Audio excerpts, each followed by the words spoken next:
YouTube channel. We just put up a finishing video today. So, how many of you guys spray nitro? Okay, how many guys would like to spray nitro?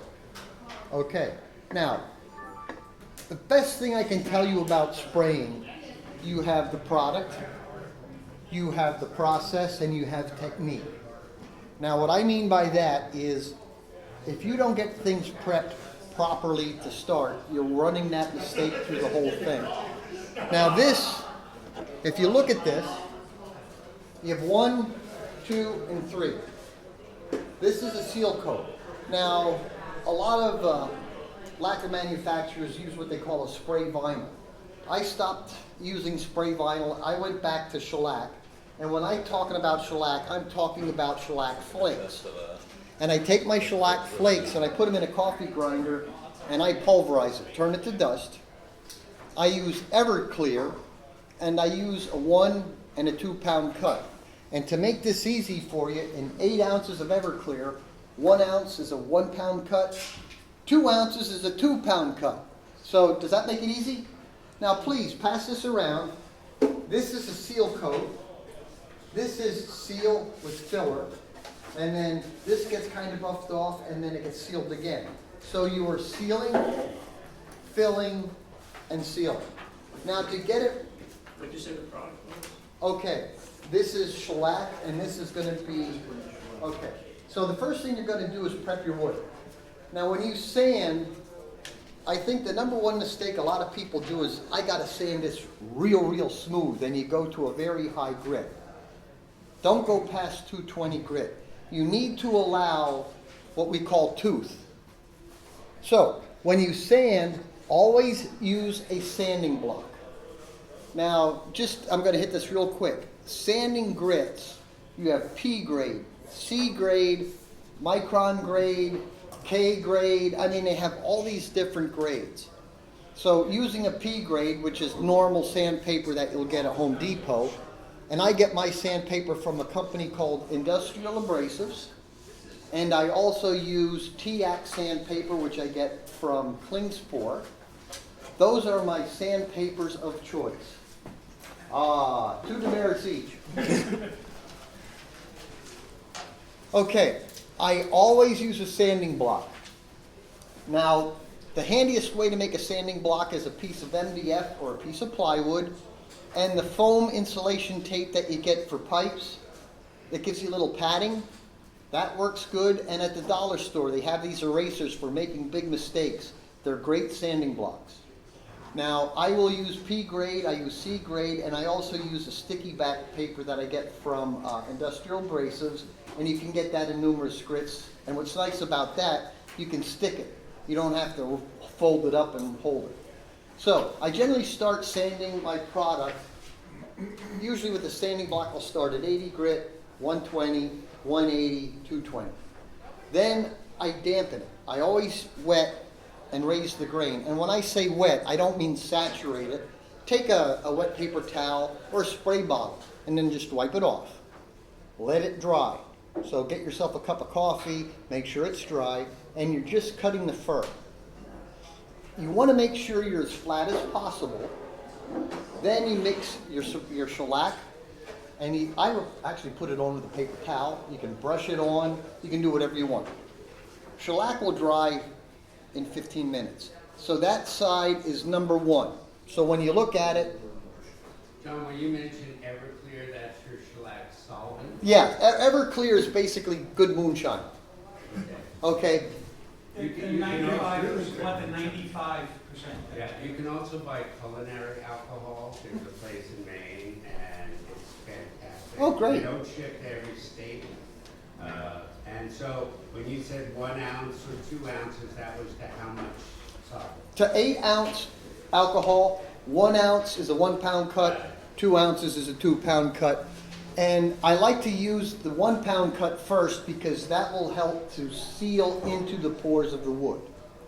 Once that's dry, you really don't have to scuff it much unless you got lumps and you build it up, and then just lightly scuff it with like a 320 grit.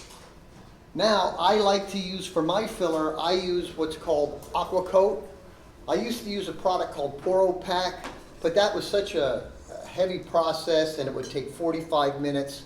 Aquacoat's drying about 35. And actually read the instructions. We're guys, we generally do it first, screw up, and then we read. But I use a vinyl glove. I'll take the palm of my hand and I rub it in.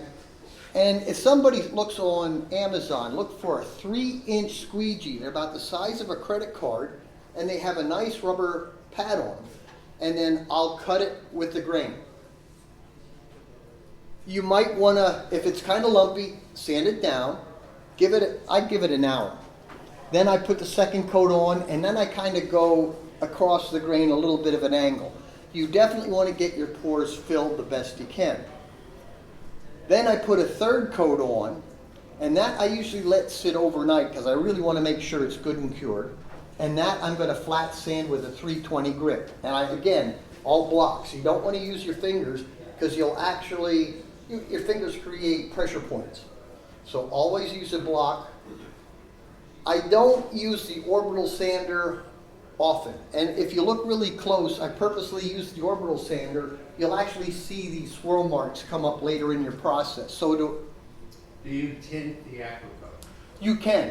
Sometimes I will. Generally, if I stain it, I generally don't. But sometimes if you want that Martin effect, you can mix it up. Jeff Jewett's color tones. Yeah, it mixes really well. Okay. And then you can do that. So once I'm done with the sealing, that's number 2 on that side that's going around.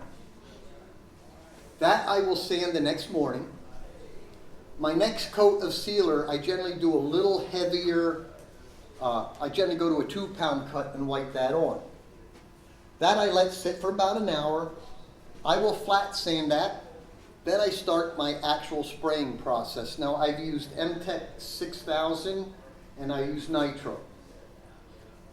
At this point, I want to talk about spray guns. Harbor Freight spray guns, they're really nice on the wall, and that's where they should stay. I have a DeVilbiss Shri SRI Pro 250. It's a touch-up gun in the auto industry, and it's perfect because they have a product called a K-Cup.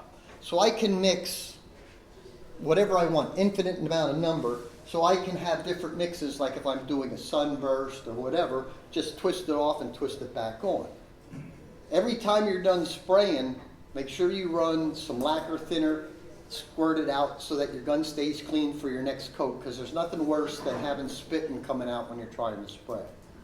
So now that I'm ready to spray, my first coat's a spray, and I'm using Asco Nobel lacquer. I've used Stumac lacquer. I've used Minwax lacquer. And I used Deft once. Don't use Deft. That's great for furniture. It's not good for guitars.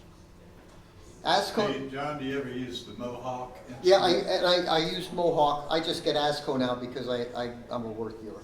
Yes? Sorry for all the questions. No. I didn't catch the brand of lacquer you're using. I'm using the same as Martin. Asco Nobel. A-Z-K-O. Asco Nobel. I've used Mohawk. I think we all. Cardinal at I all? haven't used that for a long time. Okay. And the reason why I'm using it delivers it, and there's no hazmat fee, and I buy it in a 5-gallon can. And after your second shellac sealer, the 2-pound cut, any scuff sanding after? Yeah, you can. Yeah, you just want to kind of smooth it, knock the high spots down. Okay. Okay. John? Yes. If anybody else has had this problem, I was building a guitar and I sanded after that first coat of shellac and then the sealer. And what I found was that the sealer dusts almost microscopically. And if you don't get that cleaned out of there really well, Yep. you end up with white specks on your finish. Well, what I do, and I didn't say this, when I'm all done and ready to do my finishing, I generally wipe down with naphtha. Naphtha is a very good solvent. Cleans it off. Water's fine. The dusting, if you get a lot of dusting, you really want to make sure you clean the dust off. Blow it off, whatever. But wiping it down with naphtha and mineral spirits is fine. Don't use acetone or lacquer thinner to wipe it down and make a mess. So when you're applying an aquacoat with your palm, you're getting that on the whole surface and the pores. Well, yeah, you're pushing it in. Yep. Now with when you sand, you're taking everything off the surface. I don't take it all off the surface, I want to flatten it. Aqua coat is really nice because you can spray on top of it and it disappears. Okay. The Poro pack also was kind of tricky, but then when you sealed on top of it, that kind of hides that. Okay, so if you're level sanding that and then you burn through in a spot, do you re-hit that spot with your aqua coat? Okay, well, if that's a good point. If you happen to sand through to a bare spot, hit it again with your shellac. Build it, just basically reverse the process on top of that. So between your shellac and your burn through and your aqua coat, there's never witness lines necessarily. No, you won't have witness lines. Now, if you take a look at the half guitar there, I purposely left, there's some, if you look, you're gonna see some glue footprint. So the number one mistake that a lot of guys do when they're prepping, that's where the water comes in. And before you actually do anything, you can wipe it down with acetone or something like that. You want to try to find anywhere where you have glue, swirl marks. Sometimes with wood you get a soft spot and it gets a little fuzzy look at it. So you want to address that as you're going through so you know where you're at. So, there. Now we're ready to spray. Now when I get ready to spray, I have a mixture of my lacquer thinner, and I try to do about a 5% mix of retardant. That's going to be my thinner for my spray. Now with the ASCO, I can thin that 50%. So my first coat, I'm going to have an 8-ounce cup, and that's full. I'm going to spray my first coat. My other lacquer that I have set up to go in there is going to be a 20% mix. So now I have my 50% mix, that went down a little bit, I'm adding 20%. So I'm slowly building up the solids in the finish. I want the lighter finish so that helps to soak into the pores. And I'm going to give it 3, maybe 4 coats, and I'm going to allow about an hour between coats. And I do not level sand between coats. Now, the big thing that I think that really helped change is there's a guy that used to do finishing for Martin, Dennis Fry. He finished at Martin for 40 years. He retired. And this is a technique he taught me, and I've been doing it ever since. I put what I'm going to call my build coat. Now, when I'm doing my spraying process, I did not do it on here, so that you can get an idea of how much finish you're building. You tape off your finger extension, take 3 or 4 little pieces of masking tape and stick them on there. Now, as you're spraying, after you do 2 or 3 coats, you can pull that piece of tape off and you can mic it and see how much you've built. So you want to build, I generally go for about 6 to 8 thousandths on my first layer. That's your first. That's 3 my to first 3 4 coats. My first day spray. What did you say the percent mixes were? Okay, I'm going to make my thinner mix, and I want to put 5% retardant. 5%. Okay, then I'm going to mix my lacquer to thinner 50% for my first spray.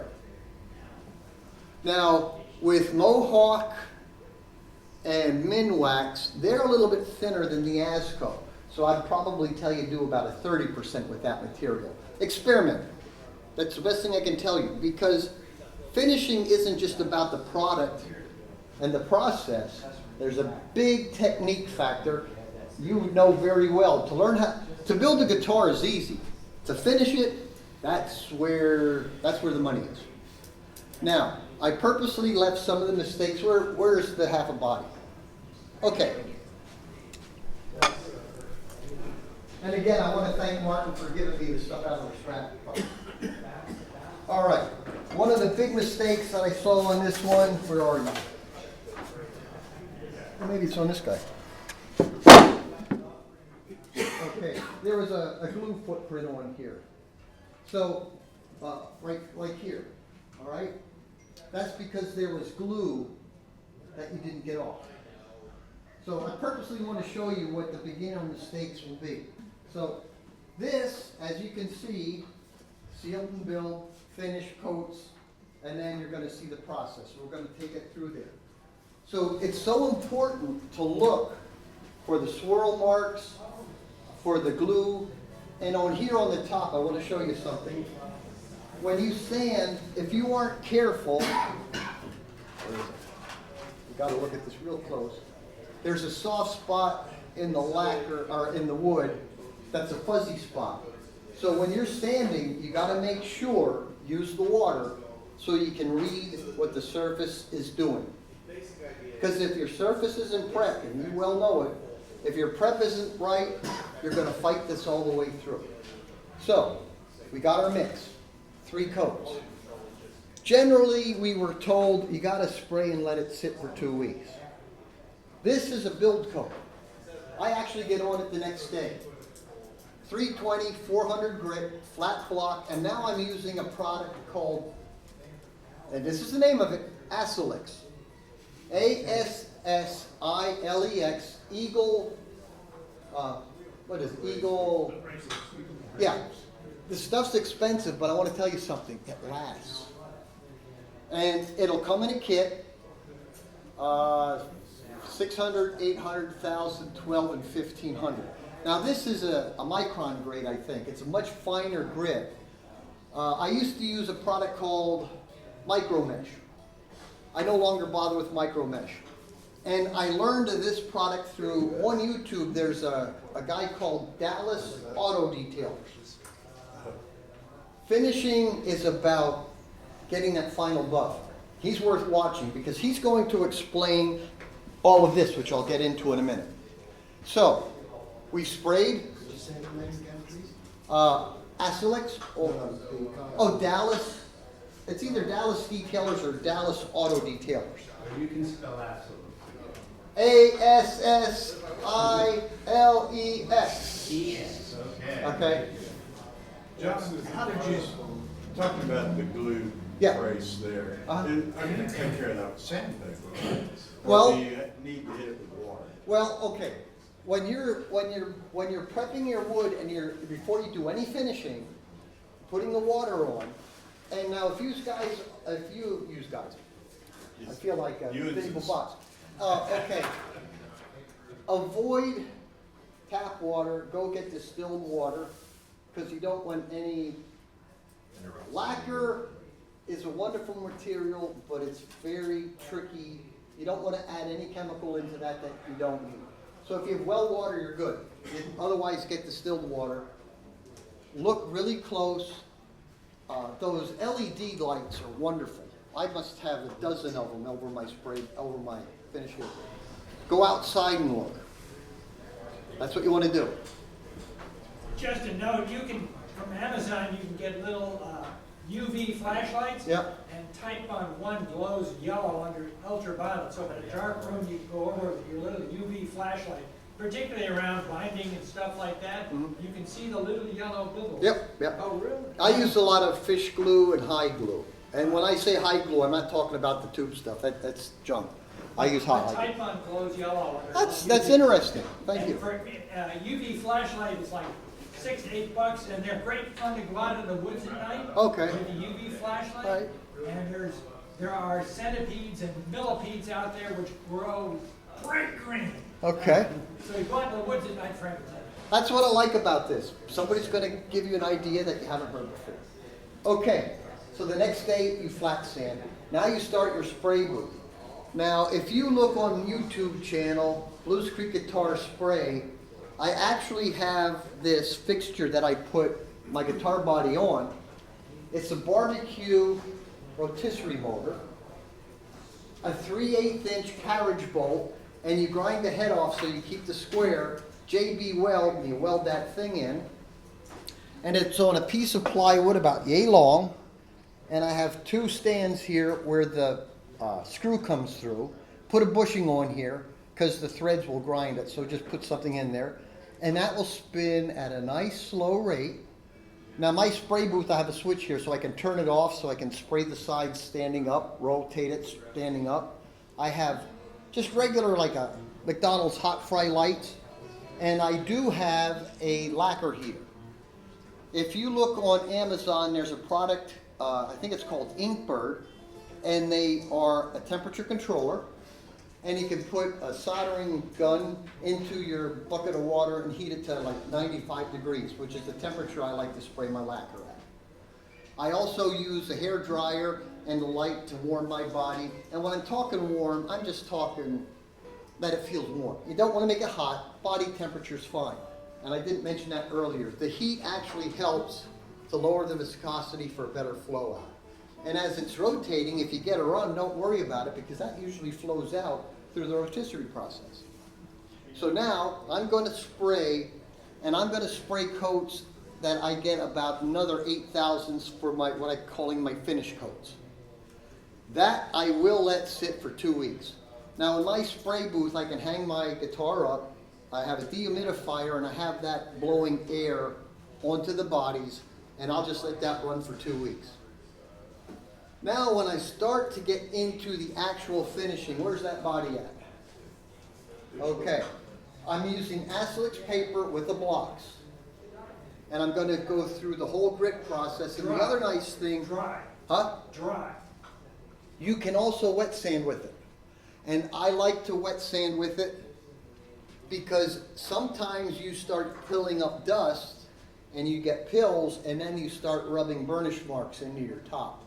With wet sanding, you don't have that. Okay? The Acelix, Couple questions, John. Do you use water for wet sanding or naphtha? I use water with a quart of water with a tablespoon of Dawn. Yeah, okay. Okay. That's the traditional one. Richard Schneider, back in the 80s, turned me on to using naphtha. And I always found my wet sandpaper cloths much less using naphtha than water and soap. Well, and with the Acelix, what's really nice about that, if it clogs, you take it over to your air compressor and it blows right off. You take it where and blow it? Blow it off with the air compressed air. Oh, okay. That Acelix paper is just, I can't, it's worth every penny. I mean, we're all cheap, but that is good stuff. How, So, going back, you said you spray your first 3 coats Mhm. at 50-50, and you're looking for a 6,000 to 8,000 Yeah. bill. Right. And then, And that, let me put it back, that is in what I'm gonna call the green state, so okay. as soon as it's And dry. then you mentioned after that you flat sand. Yeah, Now, I don't understand how you can flat sand after 3 thin coats without going through the finish. you are absolutely right. So you have to pay very close attention as you're wet sanding. You're watching, for lack of a better term, the orange peel. No matter how well you seal, you're still gonna have a little bit of shrinkage at the pores. So you're gonna take, let's call it the build coat down, and you're reading those little dots, for lack of a better term. Now that's where it's really nice with the Acelix. You start sanding with 500, you see you're starting to hit that, jump to just work your way through the grits as you see them going less and less. And then when you see that they're almost done, then you're gonna go up to the 1500 and just lightly sand it. If you don't get them all out, that's fine because you're not gonna be putting build coats on top. The important thing is you gotta get those small sink areas filled. You don't have to do that on a spruce top. You don't have to do that on maple. You don't have to do that on cherry. Boutonniere, I built that. That doesn't take much for filling either. So, So if you're then going to be spraying build coats after that, couple questions, you don't need to get it to 1,500 grit as that stays. no, as long as you get, the reason why I'm telling you to go to 1500, it's better to take a little bit longer time and not sand through than to sand through. Understood. Okay. And then your build coats, are they 50-50 too? No, my build, well, I'm gonna start with a 50-50. Now I'm gonna just take my pure lacquer, and as I'm using it, I'm just adding fresh lacquer. So no thinner at all? No You're thinner. heating it. Now, if you feel that the humidity's a little high, you can add a little bit of thinner and a little bit of retarder just to slow down the curing process to give it a chance to flow out. Okay, and last question is about how many coats do you do for build coats? Okay, usually I'm gonna be doing, if I got a really good flattening job, 3-4 coats is all you need, because you know you have a couple of thousandths of finish on your base coat. So you don't have to put a heck of a lot on there. 3-4 coats is probably all you're gonna need. Now, as you know, wood's wood, and sometimes it was nice and flat yesterday, now you have a little sink. And what I'll do if I see I have a little sink in there, I'll hit that, by itself and then let that go around and spray on top of that just to give me a little room to sand down later. But if you can get, I would say, 0.6 on your second finish coats, you got all that you need. Because I think, and I think you might agree with this, most people when you're starting, the two mistakes that you do is A, you don't sand enough, or you sand too much. Now the other thing, as you start building, now you're going to have what I call my body and fender work. So you might have a sink. You might have, here's a little gap that you missed in a piece of binding. If you're doing pearl work, you know exactly what I'm talking about. So now after you do your first spray coat on your finish, look for that. And then drop fill. And if you drop fill it and give it a few minutes before you spray, that helps to blend in so you don't have all these lumps later. They'll actually kind of start blending in. Because if you don't get it built, you aren't going to get it flat. For drop filling, I always like to take a jar of lacquer, let it evaporate for a couple of days so it gets thicker. Yep. And then use that for drop. I do the same thing, and I get it about the consistency of fingernail polish. Yeah, exactly. And when I drop fill, I don't use a brush, I use a toothpick. Because one time I did it with a brush and I ended up having a hair in there. So a toothpick, that's all you need, because you just drop it in there and away you go. Now, if it's a real severe, in fact, if you look at the body, there's on the one side you can see that there was like a, I don't want to call it a crack, but you might have had a vertical pour. That sometimes might take 2 or 3. The deeper it is, the more it takes to fill it up and the more that it shrinks. Now, I did learn that if you let your lacquer sit too long and it gets too thick, it can get a little gummy. So, like he said, maybe 24 hours, 48 hours, and don't think you can keep it forever. So just mix a little, just a little, like a baby food jar. That's all you need. Now, you have the spray coats and you let it cure. If you look, I explain on there what I'm doing. If you look at the top, the one side I didn't do anything to. The other side was level sanded and polished. So, once you get everything flat, and here I definitely do the wet sanding, and as he said, naphtha. I know people use mineral spirits. You can use solvents. I don't like I'm these. sorry, I didn't mean minerals. Yeah, but naphtha does work, although naphtha is not exact. Wear gloves, because you don't want to absorb the chemicals in your skin. John? But don't smoke while you're doing it. When you're talking about going to wet sanding, is that with starting with the 500 or Yeah. 600 aspects? Yes. All the way through? And then use a squeegee to wipe it off, because you want to pay attention to the surface, because you don't want to sand through at this point. Because if you over sand, the object now is you want to get it flat. All right. So we explained sealing, filling, sealing, what I want to call my base coat, and then my finish coats. Now, I did find that using heat and air, and when I say heat, the heat lamp, we aren't talking hot, we're just talking about warm. My spray booth is 5x7. I have an electric heater in there, and I'll turn that up to like 75, 80 degrees. So that's nice and warm, but airflow is important. Anybody here spray, do you have a spray booth? Right. I made myself a spray booth. The bad things in nitro lacquer are the VOCs. VOCs are heavier than air. There are duct fans that you can get on Amazon, 4-inch, 8-inch.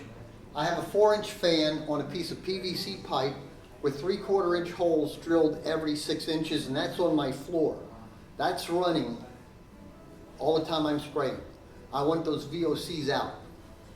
I also have an 8-inch fan that I'm using to pull my spray air out. Now, I live in the country, so I'm very lucky. I can spray like crazy, and the rabbits are higher than hell, and I'm fine. That's spraying outside. I'm going to tell you a funny story about that. I was building a guitar for an Asia show, and I worked third shift, and I sprayed at night.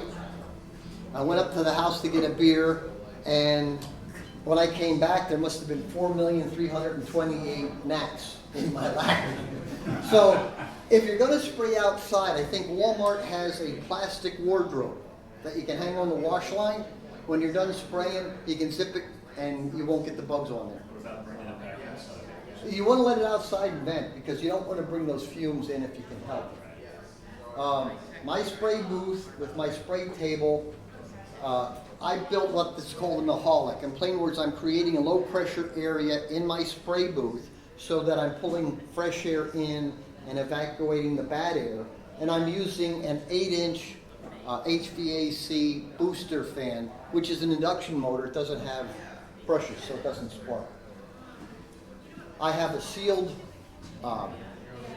storm door, so I can seal that up. It's nice and tight, and and for God's sakes, wear a mask.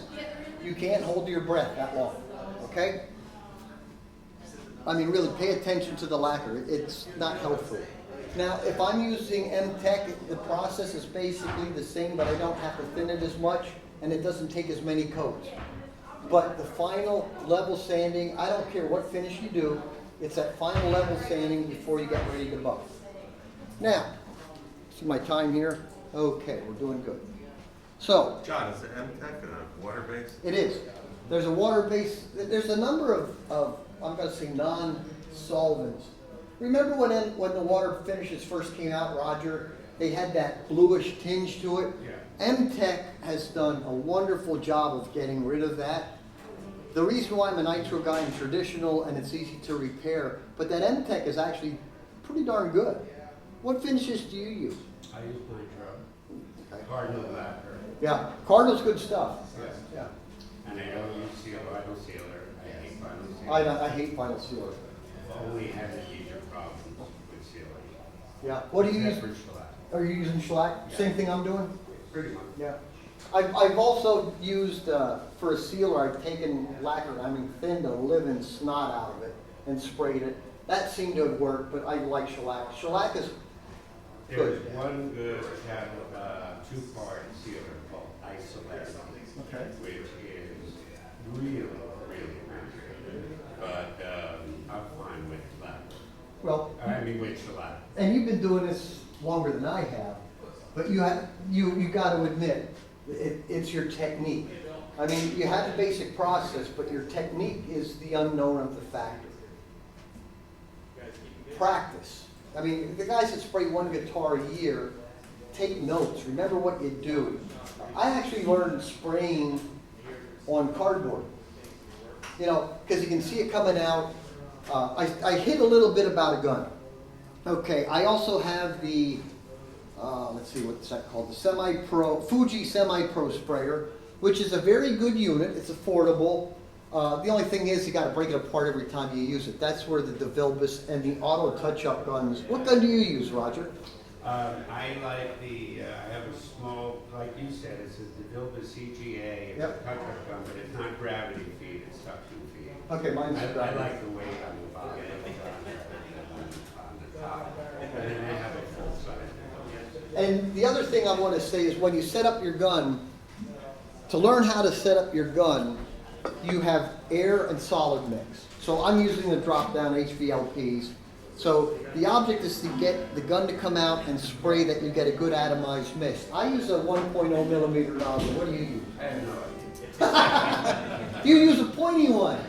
Okay. I also want to point out the importance of having a dissipant system for your air. Yep. Because water and lacquer does not mix. So you can buy these dissipant things where your air line goes into it, comes out of it, and the agents in the dissipant. Good point. I forgot to mention that. I think the brand I use is called Sharp, S-H-A-R-P-E. Yeah. I also have, right off of my air compressor, I have a water and oil separator, and then I go into a Sharp. Right. Then I go into my spray booth. I have another oil water separator in there. So, and always make sure you drain your air tanks All the time. all the time. What's your method of application for the shellac? Are you shooting that, brushing it on? Paper Wipe towel. it, wipe it on with a paper towel. If you're going to use a brush, you can use a cheap brush, but I find with a brush, 9 times out of 10, you're going to leave a hair in it. The paper towel works, a t-shirt works, you know, the problem with a t-shirt, it can leave lint. I'll take a paper towel, you know the paper towel that you can tear off the size? Okay, take one of them, fold it in half, then I fold it in thirds and I make it 1 inch wide. And then I just stick it on in. I'm done. And Just reminding you, you have 25 minutes to talk about polishing. okay, now, we all understand, well, polishing it, now we're gonna get into some stuff. Okay, is there any questions on this? Just one real quick one, going back to the heating. Yes? Would it be possible / advisable to use like a low-powered hair dryer instead of like a heat lamp? Well, heat lamp's easy. The sad part, if you're spraying and you have an airflow, you're kicking up dust. I use a number of fiberglass air filters that you use for furnaces. So my downdraft table is pulling that in. And don't do this. Don't think next coat you take your air gun and spray stuff. You don't want to disturb your air. That's why I make sure I have that floor. I want my air to come in and come down. Okay. Am I right so far? Okay. Now, John, I've got a question for you. As you watch videos and read, they talk about the importance of the lacquer mixture and the importance of reducer, but it's all weather and humidity. For those of us who don't have a humidity control shop, I mean, I've got an air conditioner that helps, but I mean, and I live in the South, so we can have 85% humidity.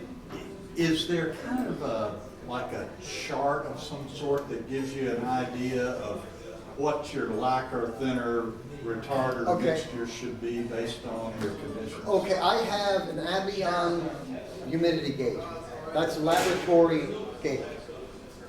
If you're gonna buy a hygrometer, look for one that you can calibrate. And go online, how to calibrate one. There's the wet salt method, whatever. You want to have a way to know what your actual relative humidity is where you're spraying. I do not spray above 55%. I will not spray. So I generally get my RH down to about 45% because you can have blushing problems. Okay, so if you can keep it down at 45% to 50%, you're going to be fine. Okay? Now, if you think that you're going to be a little humid, have a little bit of humidity, add a little more retarder, because that keeps the lacquer from curing and gives the moisture a chance to come out. And there's a product called No Blush, which is basically alcohol. You can spray that on there. That will soften the lacquer enough to let the moisture out. Well, I guess what I'm asking about is a little more. What's a little more? Okay, so you go from 5% to maybe 8-10%. Say that again. Maybe up to 10%. But don't, when you start playing with retarder, you actually can start creating some problems. So you don't want to over retard it, but if you do have higher humidity, you could probably go up to 10%. Okay. Would you agree with that, Roger? Yeah, again, I don't, if it's humid out, don't spray. Yeah. That's simple. If you get any blushing on your very first coat, stop. Stop. Retarder, and if you're going towards Sarah Pale, then we'd be very upset with us using the word retarder. Okay. Now, we're going to assume you all got this part. Like I said, I sound smart. Anyway, now, the buffing process. And the buffing process is what's going to take your finishing to the next level. I used to use, I still do use, my favorite buffing setup is a Shop Fox Arbor on a Harbor Freight. In fact, I think I have a video of that. So I use, and you do not need a lot of horsepower. A friend of mine opened up a shop and he bought one of those Grizzly big buffers. Honest to God, the guy came in with a D45. I got a scratch. Can you buff it out? Yeah, he had a strap.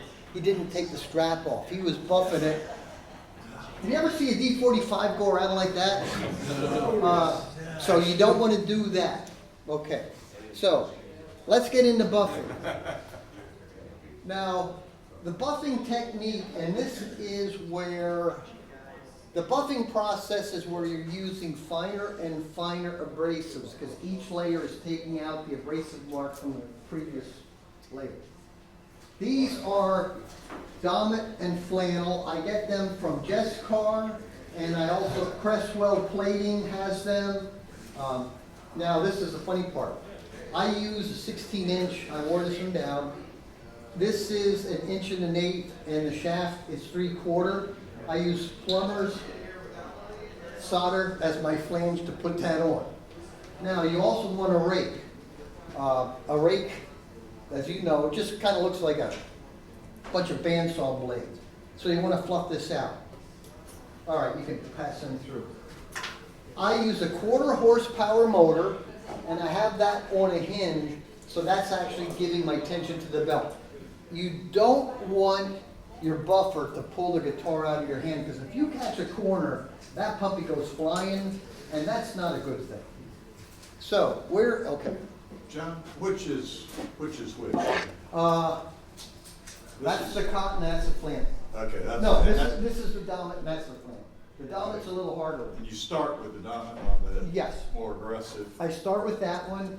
Now, I use Manzurna dry cakes. What do you use, Roger? I used to use Missouri, and I used the new one that just goes. Yeah. With Manzurna, I took a picture of what I used. When you look at Manzurna on the front of the block, it has 1 to 5. I'm using 3, 4, and 5. And the product that I use is, okay, here we go. Manzurna P195, that's my number 3. Oh God, it's clear. I think it's GW86, that's my number 4. And P175 is my number 5, that's called Super Finish. But they basically have what they call medium cut, finish, and super finish. What's the company name? Manzurna.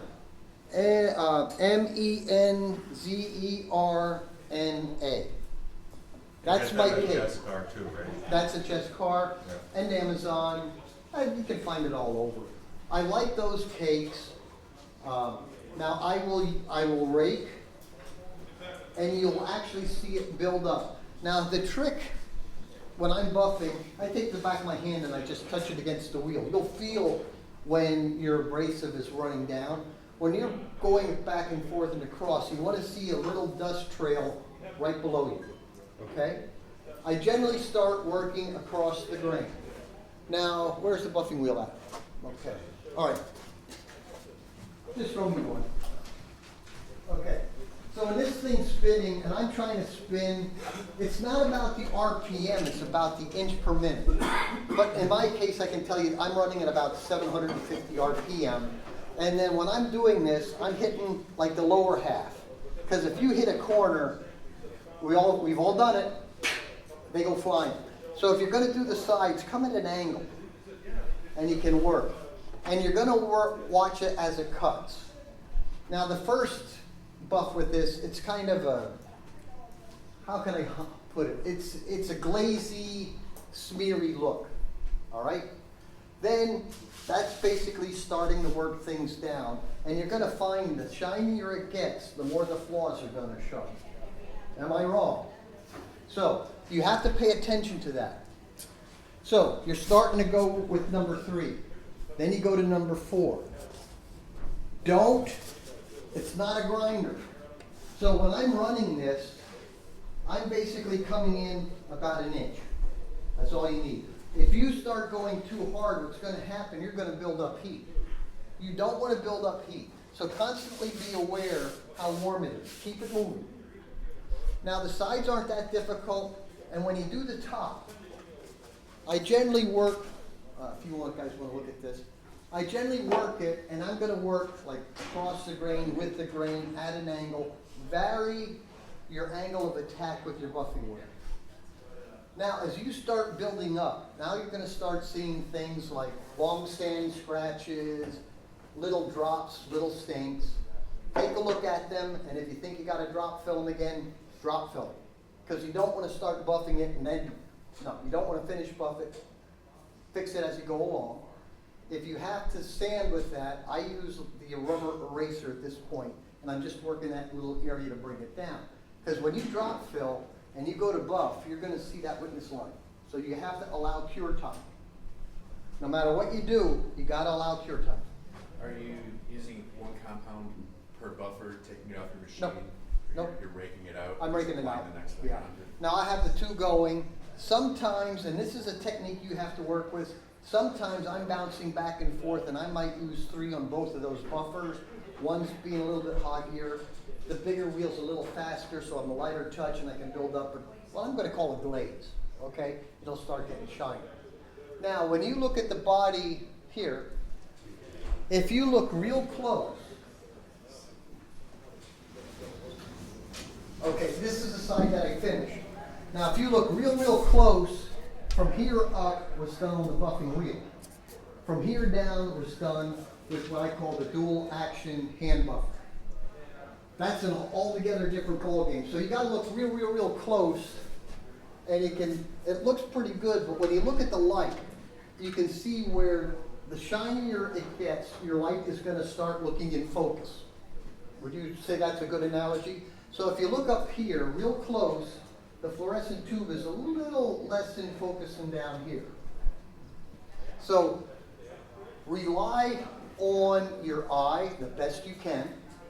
Look for the finish flaw, because there's one on here that I purposely left. Yeah, there's a little, like I said, the shinier it gets, the more that stuff comes. Now, the Dallas Auto detail buffers are gonna explain this. Now, I don't know what, do you use one of these, Roger? I don't. Okay. Let's see, I remember how to put it down. Yellow, orange, white, blue. Believe it or not, these buffing pads, there's different graining to them. There's a product called Groits, Groits, and they come when you're using the wet buffing compounds.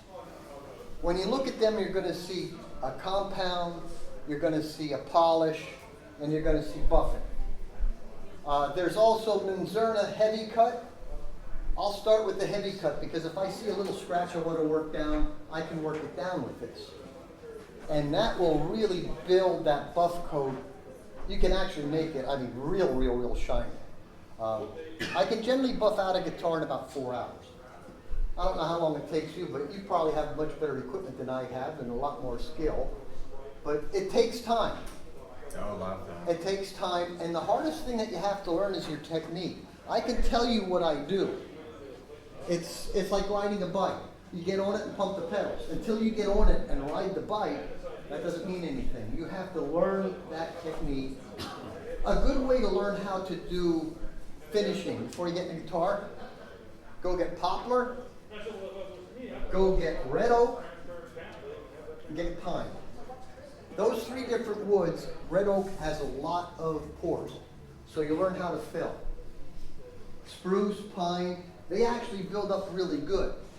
Purposely take it to the nth degree. In plain words, push it real hard so you see what happens when you burn lacquer. Know what to do wrong so you don't do it. You know. Get soft in a hurry. Oh yeah. You can you can buff a guitar today. The lacquer gets nice and warm and it will swell up and it will look beautiful. And you come in tomorrow and now you're going to see little lines. So you may have to buff 2 or 3 times to get them all down because if you overheat it, it swells just enough and it looks pretty, then it shrinks back down. Polyurethanes, I buff them up. They usually buff pretty good. They're pretty robust. The M-Tech works really well. Lacquer, and the nice thing with lacquer, it has a back door. You can fix that, but you always got to make sure when you do fills. I just did a guy had a Eric Clapton 45 got damaged in shipping. It took me 2 months to fix the scratches because you backfill. Gotta wait because if you buff it too soon, you'll see the line again. How about like a French polish finish? Well, French polish is actually a way to apply finishes. Mike Wendt was here. Look for Mike Wendt. He just found something. What did he call that? It's a white bond finish, and it actually is, for those of you that don't have a spray booth, it makes a very nice finish. I have a video on white bond poly where I just use Minwax white bond poly, and that actually worked out fairly well. Read the instructions because you only have so many hours that you can reapply it that will cross-link and not leave that witness line. But buffing, the Dallas Auto Detail buffers, they explain all of the buffing pads. You're polishing, you aren't grinding. I think that's a big mistake a lot of people do. Won't you agree? Just too much pressure? Yeah, it's a light touch. It's a light touch.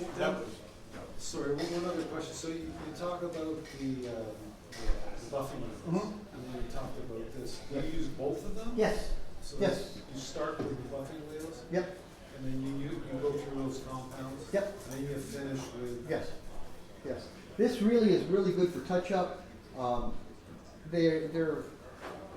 I feel that they really, really help. I know Martin uses a lot of hand buffing for a little touch-up. It's really good, but remember, if your technique is not good, you'll figure that out real quick. Are these used wet or dry? Well, your compound is wet, so you don't add water. It's But I mean, are these pads color coded? Is there have grid in them already? No. No. Okay. No, So no. you're applying compound to it. right. Those little sponges, as they get wet, the beginning ones tend to stay a little stiffer. That blue one will get real soft. Okay, so it's the texture of the sponge, Right. not grit in the sponge. Yeah, this one here, SPTA, it's about $125, I think, on Amazon, and it actually comes with a kit of buffing pads.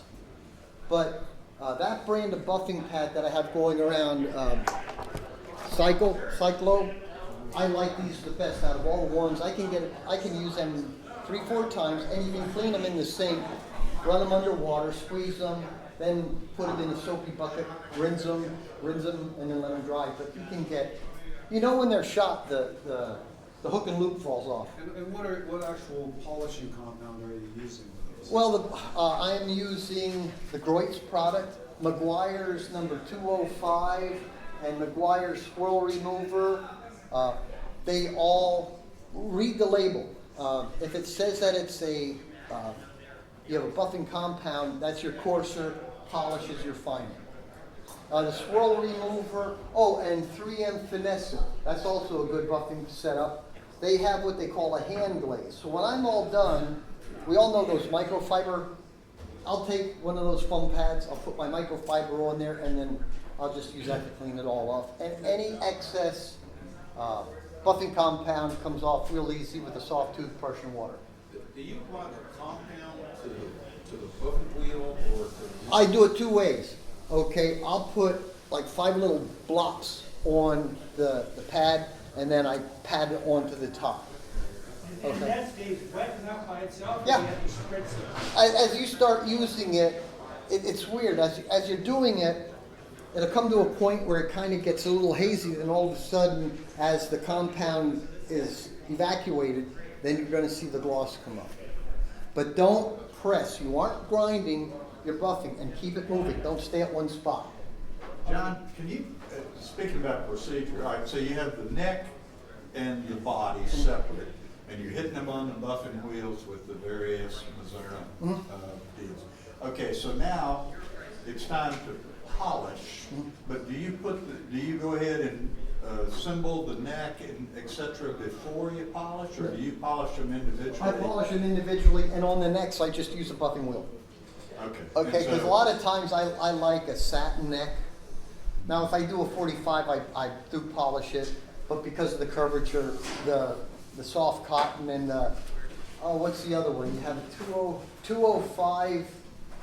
Manzurna has a 205 and a 175. Those are the two I use on the neck that gloss them up. So you're doing the final polish and then gluing the neck and attaching the bridge. Right, and you might have to go back and do a Fully little, polished. when you're putting it back together, you might have to do a little touch-up buffing, but that's all. When you have it all nice and clean and you learn your buffing technique, you can make it look real nice and pretty when you're all done. And remember, when you're doing this, make sure you have a clean, soft pad on your bench. You don't want to put a bench rash when you're all done. So one other question for the buffing wheels. when you go through the different grits, like you start off with 3, when you're done with 3, do you just put on 4? No, I rake it. You rake it. You rake it. But you don't use a different wheel? No. You just rake it? Yeah. So that gets rid of most of what's But there? yeah, when I'm done buffing, I have white cotton lint all over me. Yeah, it just takes it right off. All right, does that, Pattern. We use the hand one, using a pattern. I've been told that it makes sense for me is to like go in a figure 8 sort hey, of pattern. that's what I do. So you don't get into a repetitive, Right. sort of unintentional. Yeah, and when you do like- that, you're gonna do figure 8 this way, and then you're gonna go do figure 8 this way. So you wanna be as random as you can, because if you start putting a pattern down, you're gonna give yourself a problem. So make sure, do everything, okay? And be careful of the corners, because you can go through the corners. That's right. John, I haven't done wet buffing in decades. Okay. I may revisit it, just out of curiosity Yeah. with your system. I do know from my own experience with hand buffing, you can really start digging yourself into a hole. Yes. And you feel you added scratches, then you try to get those out, it gets worse. In that situation, first of all, I think you need to let the lacquer cool down for Oh, yeah, a couple yeah. days. And I would then just start by taking it back to the fine buffing wheel Okay. rather than trying to do more hand stuff. Well, the new buffing pads that came out compared to the old foam buffing pads, I remember the cotton. Yeah. Oh, the lamb's wool bonnets, yeah, they are. Yeah, I haven't used that No, for years, so. Yeah, same reason, because the very first guitar I built, I used the random orbital on it with the lamb's wool bonnets and Yeah. all of that, and I never got the result. Right. These foam pads are an altogether different Okay, story. I'm open-minded, I'll give it a try. But Couple again, other- the technique is light. Okay, couple other things, I think you really wanna get your drop filling finished early on, because as soon as it gets heated up with a buffer, they wanna shrink back. Yep, yes. So, get them done really early. And I think you need to really think about how perfect the finish has to be. Right. I attended a finishing seminar last year, I'm not gonna mention who presented it. And he talked about why he switched from lacquer to catalog finishing. And his reasons were, it doesn't check, and it doesn't yellow with it. It's exactly what I want my finishes to do. Yeah, finishing, it's like ice cream. You like vanilla, he likes buttered pecan. If I stress it, I can't stress it enough. It's your technique. Pay attention to the heat, because heat is your enemy. As a machinist, I can tell you right now, whenever you machine something, you're gonna put heat. You're either putting it in the work, you're putting it in your tool, or you're putting it in your chip. So you want the heat in your chip. So when you're using this, it's a light touch, constantly feel, because you'll feel if you're putting too much heat, speed, because these are adjustable. I generally use a mid-range speed. You would think, oh, I want to go faster. Well, faster builds up more heat. Slow, you're getting your heat into the sponge. So you got to find that area where you have the efficiency that the abrasive is doing its job. Let the abrasive do the work. You don't want the pad to do the work, you want the abrasive to do the work. The pad is there to work the abrasive. Okay? Did you say that you're pushing your instrument an inch into your Just wheel? about, yeah. You just want to go in here that you're breaking that circle. Okay? Feel the heat. That's going to tell you what you're doing. The coarser the material, the more heat you're going to do. So just play with a light touch. Do you not want to get heat on your finish? You don't want it to be warmer than slightly above room temperature. You're going to build up some heat, but you don't want it hot. It's only a second between looking good and uh-oh. Oh, yeah. Yeah, the one thing you want to avoid is an AFM. Okay? You know what an AFM is? Oh, fuck. Okay? You don't want to do that. And Roger, and I said it earlier, the shinier it gets, the more the flaws show up. That's why I like to do as much drop filling on the first 2 coats as I can. If you think there's something there, put the drop on. Because like he said, when you're doing a final touch-up and you do a fill, I guarantee in a week you're gonna see that spot. So you really gotta let that cure. And air is your curing agent. John, Time. what was that resource, Dallas Auto Detailers Detail? on YouTube. So, Sorry, question about the, wet finish, or white bond finish. First off, what sort of fumes does it give off? well, it's a mild, I think the base coat on that's mineral spirit, so you're gonna smell something like that. But come and see me later, I'll introduce you to Mike, he has a piece out there that I can show you. All right? So Roger failed to tell me it was time to quit. No, you still got a minute. Oh, I got a minute. No, actually, it's 10:50, so we're over. Okay. Yes.